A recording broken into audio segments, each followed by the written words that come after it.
Hey everybody, it is muggy outside. Let's review Weekly Shonen Jump. Yeah, so I don't review all of the series as I've dropped some of them, but I rank them from my least favorite to my most favorite. So let's just jump right into it. Coming in first this week, we have Drawn to the Fire, or should I say, coming in last at 16th place, we have Drawn to the Fire. And honestly, this chapter was not terrible. It was not a bad chapter at all.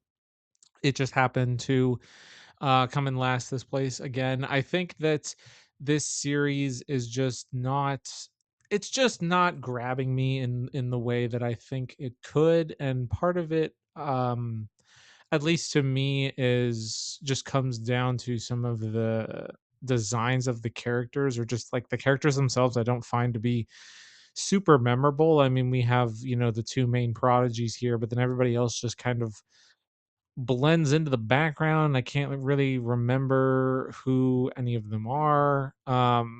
This week we mainly focused on, um, the person from the main character's middle school that's coming back to join the team. He plays a one-on-one with Natsu. Natsu beats him up real big, but the this guy ends up getting a single point, which is notable, I guess. But he, challenges Natsu to bring it on, and basically he's going to be try to become his rival, which is a big thing for Natsu because most people tend to just give up whenever they see how good he is. So it leads him to have this nice little smile, which was nice. Like I said, I thought it was nice. I didn't think it was anything special, so ended up being in last place this week. Nothing wrong with it. So let's keep it going. I wonder if there's something the series needs to do to really elevate it up to a higher level. Coming in next. Okay, guys. Hema 10's over. Hema 10, this is the final chapter of Hema 10. And you must be thinking to yourself, oh, wow, second to last for the last chapter of a series. That mean you must have hated it? No, no, no, no, no. I am not one of those people that are hating on this series because it came in second to last. Honestly, it just happened to come down here, and it was through no fault of its own. I actually enjoyed I enjoyed this series overall.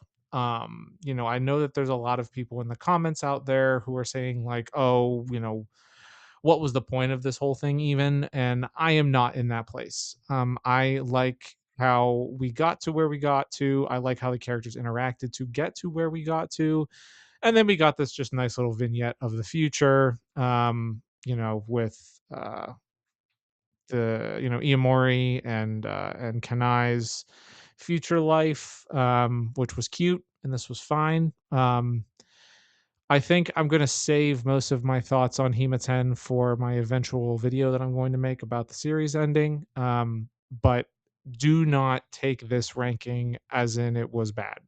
It was not. Perfectly serviceable, perfectly good, perfectly fine ending. Um, I was happy with this series. I'll be a little sad to see it go because I enjoyed talking about it, especially on this series. But they ended it the way they wanted to end it, and I think going even more beyond this point would have just been dragging it out. So congratulations on this series. I think it was successful enough for sure.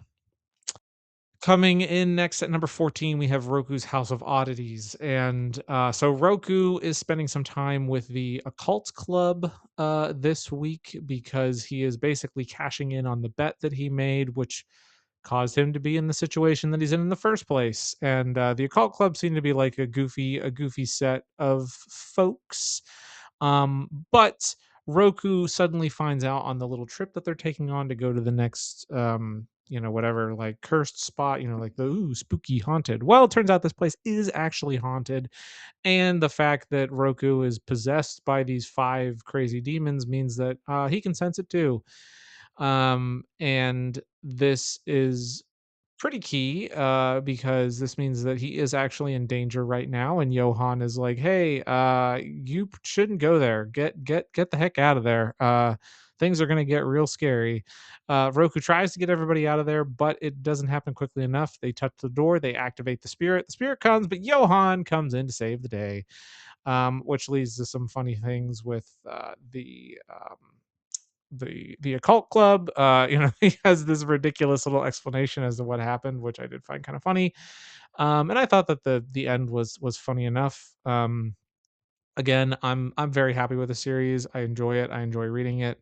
Um, on the lower end this week, out of how I typically think about this series, but I think that this chapter was again perfectly fine, and you'll hear about this for most of the chapters as I'm going through them. I generally enjoyed Shonen Jump this week, and this chapter was no exception. Coming in next, we have How Formula. And How Formula is keeping on with the race that we had started in the last week, although we kind of get a time skip to the end of it where our main character, Suzukaze, ends up coming in third. So he ends up coming in third basically because his body is not ready for the way that he is racing yet, and he can't physically handle making the turns that he needs to make because they are so physically demanding. He ends up overshooting a little bit, which causes some drag and ends up in him, falling behind a little bit. He's still frustrated. He wants to win, which is exactly what little bro wants to hear. And then once the race ends up, this famous racer comes in and is like, "Hey, I want to drive you home because we're going the same way." Spoiler alert: they're not going the same way. He just wanted to sort of drive with him and talk with him about, how he has opened up his Sharingan for driving, which is exactly what the big F1 racers are able to do.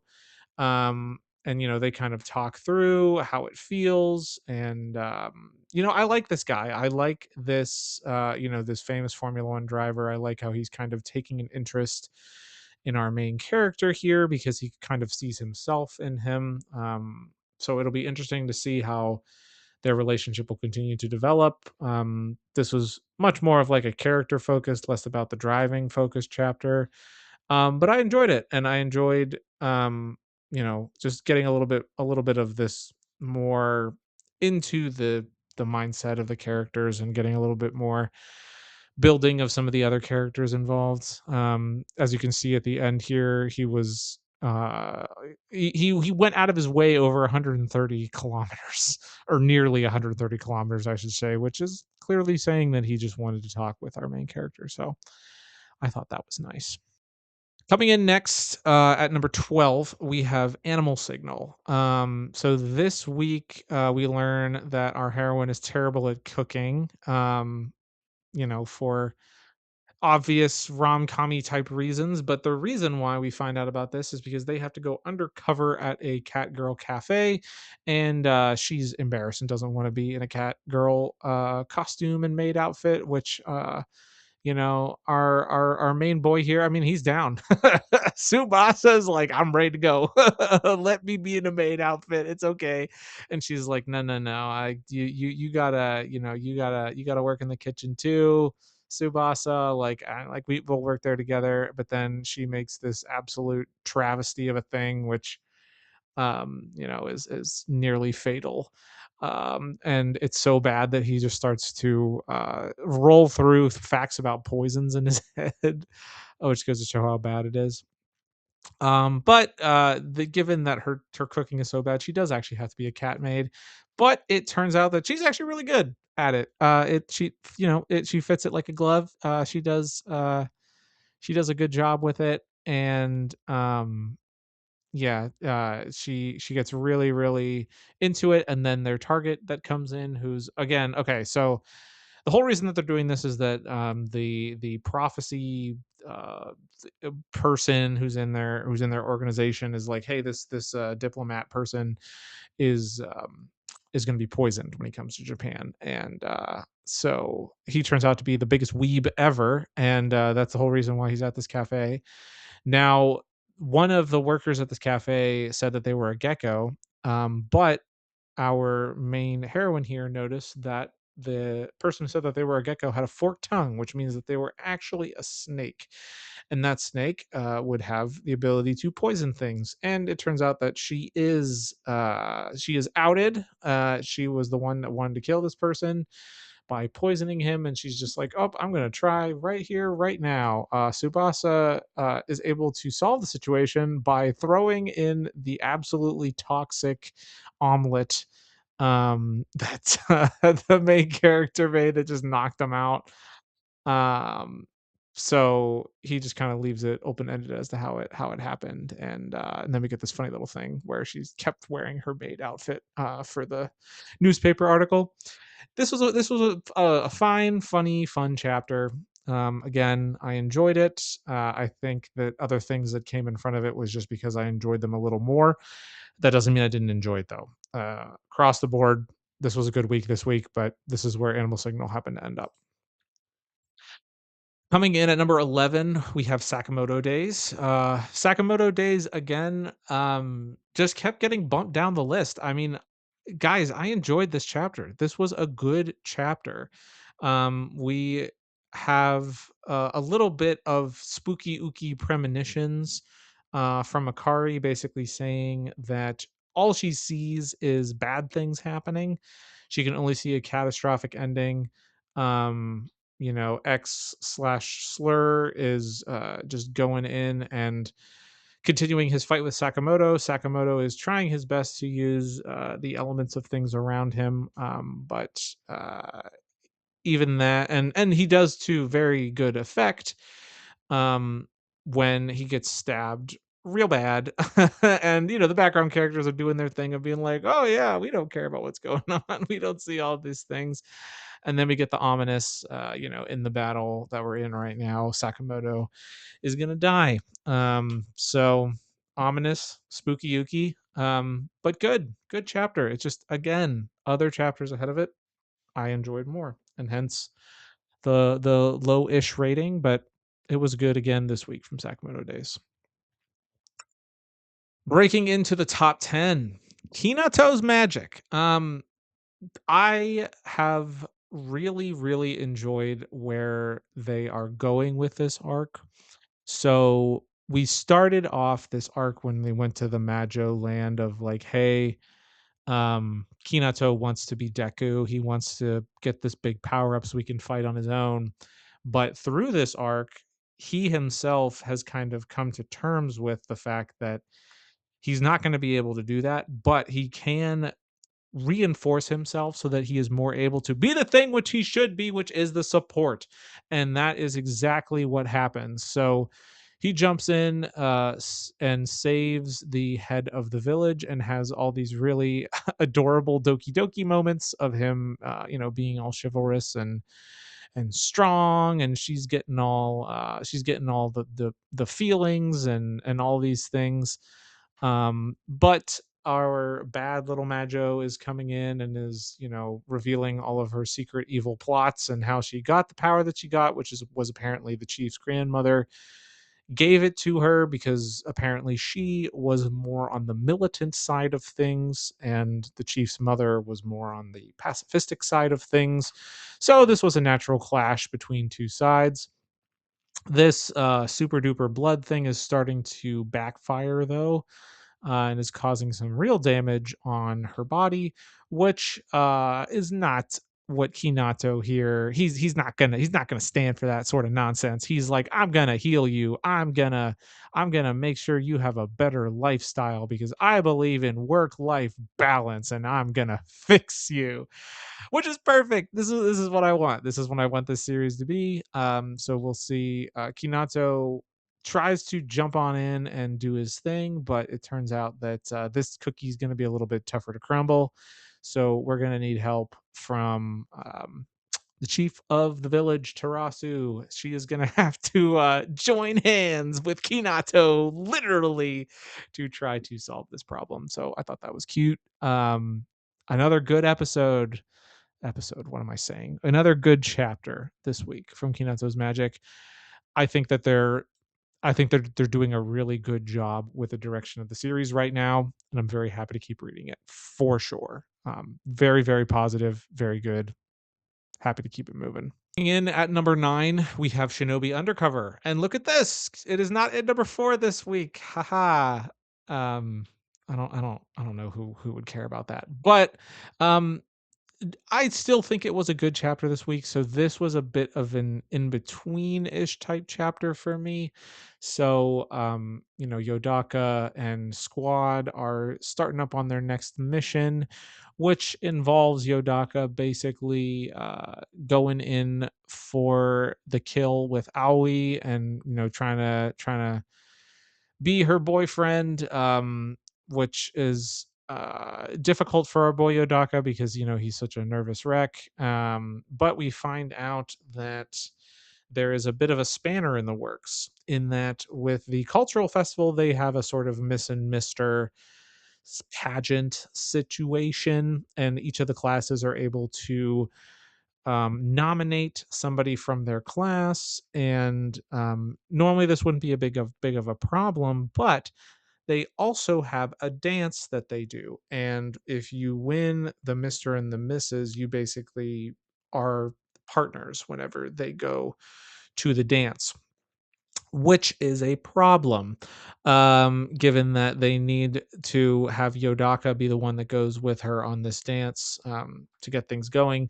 Aoi has been nominated by the class to be one of the misses, and she's all for it. She's in. She's ready. She's more than ready. She's like, I want to win. If I'm in, I'm gonna win.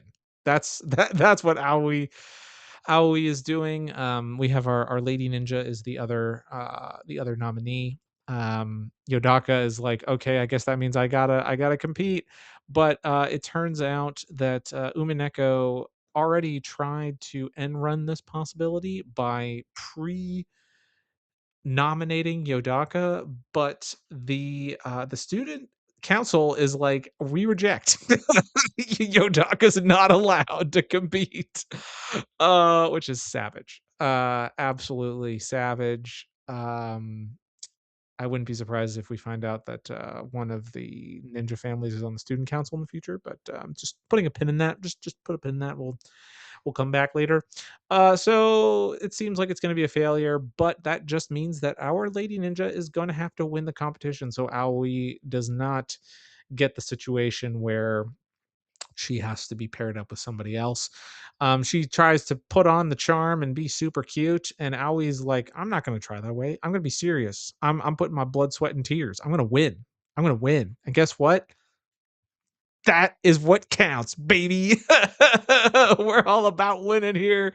And I just really want this lady ninja to be herself. I think that she could win more popularity that way, because she's fun and she's good. And I love how she's like so coarse and competitive. And I think that that would really suit her well in this situation. So let's see if she's able to bring out the best of herself, and if Owie's just having a lot of fun, and that's always a good time to have Owie having fun. Coming in at number 8 is Underdoctor, and we get the basically the conclusion. Yeah, we get the conclusion of this little story that we have going on with the fake doctor. We get some of the backstory of him as a child with his childhood friends, and then we see his relationship with a girl who needs the heart surgery. And Haiji basically makes a deal with him. The condition being that Dr. Dan is no longer able to be a doctor. He's no longer able to pretend to be a doctor, and he has to leave the village. But that is not for bad reasons. Haiji is actually saying you have to leave the village, become an actual doctor, and then come back and help people, actually help people, and not just like pretend help people. And you also have to watch as I do this procedure. Kind of going into him, like showing that he's serious and being like, hey, you can watch me do this, and I can show you how serious this is, and this isn't like play pretend. um and they actually show, like, they do it like it's very seriously and rigorously done. We even have this little thing of showing the heart, and clearly it's a very serious thing. And Dan's like, you know, I was not taking this as seriously as I should have, and I should from here on out. And I promise to become a real doctor. So he can actually, save Charlie and everybody else. And then we get a little wink, wink, and nudge, nudge, nod, nod at the end here. Just a good chapter. I like how they're doing this more vignette style. I do enjoy it. I like how serious that they're taking it, and they keep doing like this is a serious thing, which is good. And I know some other people may not like that this is the style that they're going, but I'm very happy with it. Next, at number 7 is Ultimate Exorcist Kyoshi. This chapter was really fun. It was a showdown between Kiyoshi and Utsugi, the like super duper cross paladin. And, Kiyoshi just went out there and said, "Hey, I'm friends with a demon. Deal with it." And Utsugi's like, "Nah, man, I don't deal with that kind of nonsense. I'm going to take you out." But Kiyoshi's like, "You know what? I am going to fight for what I believe in." And they have a big old fight. They got a big old precept fight and they just start chucking things at each other and blowing up stuff. And they both show off how they are extremely powerful, but also Kyoshi stands up for what he believes in. He's like, "Hey, I met some of these folks, and some of them are good. Like I know some of them are bad, but some of them are good, and so we can be a little bit more discriminatory." And he's like, "Screw that! I'm going to take them all out." And yeah, he throws everything he have has at him, but Kyoshi is powerful enough to stop it. He is powerful enough to stand up for himself and what he believes in. And he flexes the fact that he's a cross paladin in the best way possible. And they're just showing off all the goodies of this series. And I really really think that there could be something here in this series where I know in the demon world there was like a period of it where I was feeling a little bit meh about it, but there's a lot to like about this series, and that's why I think that it's lasted as long as it has, is that, people recognize that, and it is good. It is a good series, and so I think that the ranking for this week reflects how I feel about that. Coming in at number 6, just missing out on the top 5, Someone Hurts. Guys, you guys, these dorks are the most adorable little dorks in the world, and I mean dorks in the most complimentary and nicest of ways, because they just spend the whole day thinking about how they hang out with each other, like the things that they've done. Like, so they spend the day apart, but they're like apart with their friends, and all the while they are thinking about each other. They're just thinking about things that they have done together.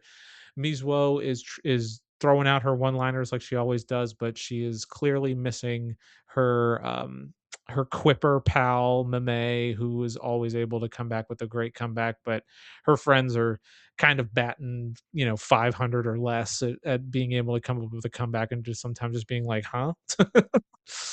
But she still has a lot of fun with them, and then is just thinking about Mame is doing the same.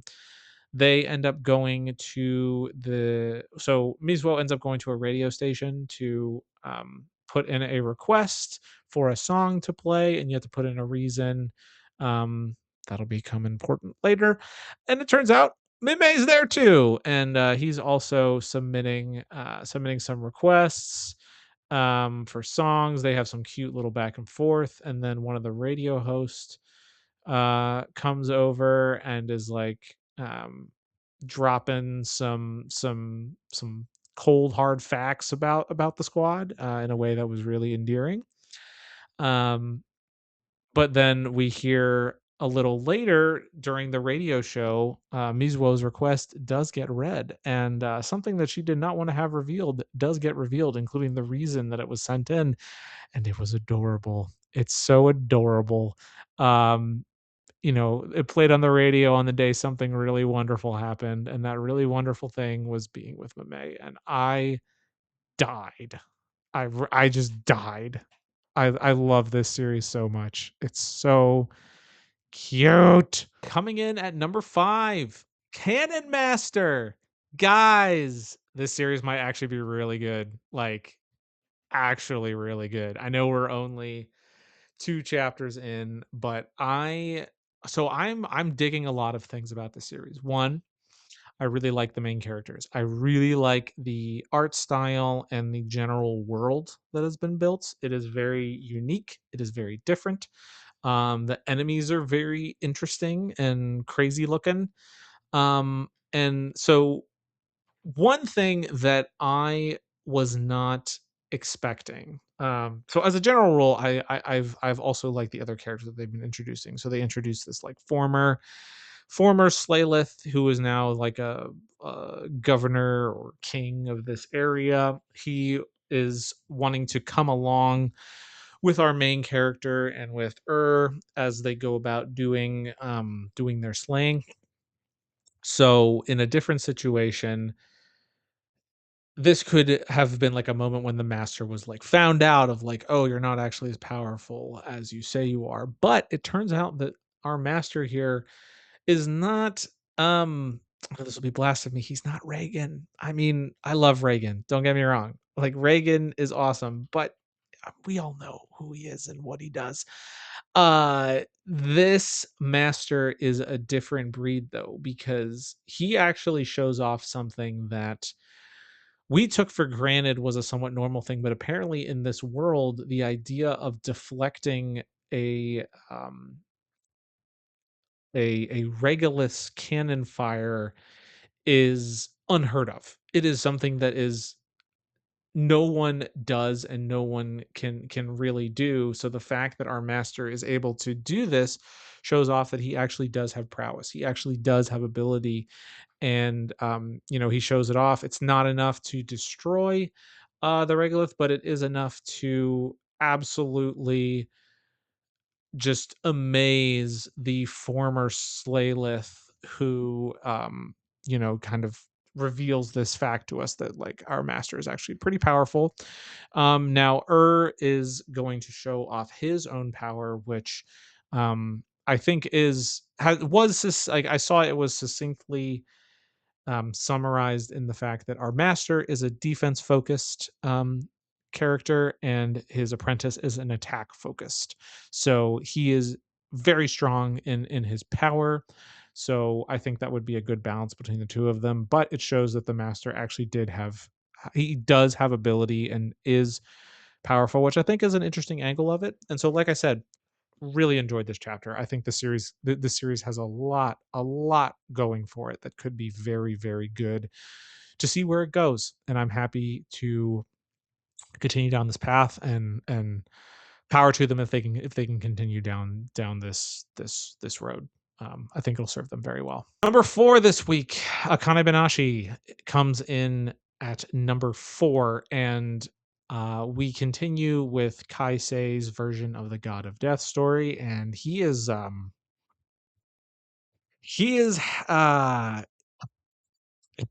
bro's in need of some therapy, because he is just laying it all out in front of the audience here. So he is using the personal method and he is putting himself directly into the story, and he is just metaphorically, he is just kind of bleeding it all out onto the stage and is really putting on this very unnerving, very powerful performance. We also see more of his backstory, some of like the hard conversations he had with his mom, how he feels about Isho, and it's real brutal. I mean, it really goes deep into like the blood of Kaisei, of just like how he feels and what is affecting his soul, and he is throwing that all out for the audience here, um which is impactful to Isho is kind of recognizing what is happening. But then we get this last panel, and oh boy, this story is taking a lot of twists and turns, and it is becoming very different from Akane's version. And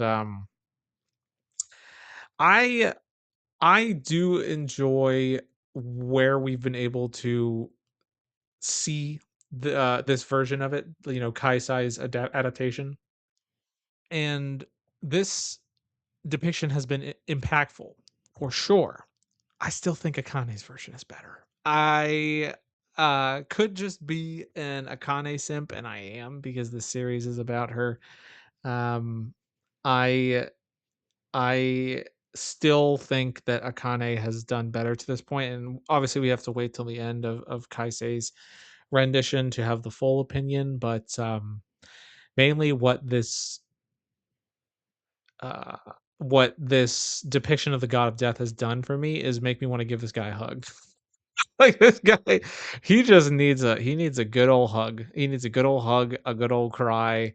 He needs somebody to tell them that he's loved, and yeah, that's really what I'm feeling right now. In number 3, we have, the most intense game of ping pong to ever be played in the history of ping pong, and apparently this is a Magic version of ping pong. It doesn't really matter. Basically, they're just wailing at each other for custody of Ichi. Descaress is being the sneaky Descaress that she always is, tries to play the mind games, which is effective at least for a little bit. She tries to cheat a little bit by adding in a teeny itty bitty baby magic into her shot, but then oh, he bushed out the pillar. You try the magic, I'm just gonna bring out the pillar. And Minakata's like, don't worry about no cheap tricks. I'm gonna win. And he's showing off. Duskrest is like, I don't think so. We're gonna go all out. So that's fun. Kamugi at the same time is she's trying to better herself. She's in the saunas. And we also see Money Gold in her sauna, and I really like this panel up here in the top left where she's kind of going through and chastising herself a bit for all of her various all the various events that have happened recently, which I thought was very insightful and very good. But then we also learn a bit more about the backstory of Fujimine and our other witch here, the elder witch. It turns out they signed a mentor pupil blood contract, which whoa, that was big. That was like a big bomb to drop on that last page and has so many implications for what is going on. And it is very crazy, all of the intricate little things that then causes, and why the witches association is allowing them to live. Maybe there's a way to break the contract or something, but yeah, that was pretty crazy, because if the magic keepers had learned about that, I think that they would take matters into their own hands for sure. So very interesting, very good chapter, liked it a lot. Number 2 is One Piece, and we are continuing on with Brooks' backstory, and we get a little, a little bit more about this tableau that we ended the last chapter with. So the mystery figure in the background was not Shiryu of the Rain, as I imagined, although Mu is on hand for what is happening. His little shadow figure is there.